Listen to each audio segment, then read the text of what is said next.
How to clear cookies in Safari on iPhone. It's pretty simple and a quick process, so without any further delay, let's jump right into the video. First thing first, move into the settings of a device. Once you're inside the settings, scroll all the way down to the bottom and then head over to Apps. In this page, search for the browser Safari and then click on it. Now scroll all the way down to the bottom and click on Advanced.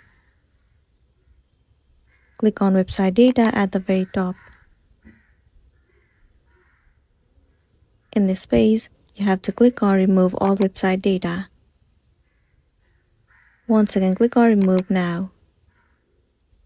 Once all of the website data has been cleared, it will also clear the cookies on Safari. Also, if you want to block the cookies, then all you gotta do is toggle on this button and click on Block All. It will block all of the cookies on Safari and then you'll be good to go. So that's the end of the video. If this video helped you, give it a like and check out our next tutorial. Thank you.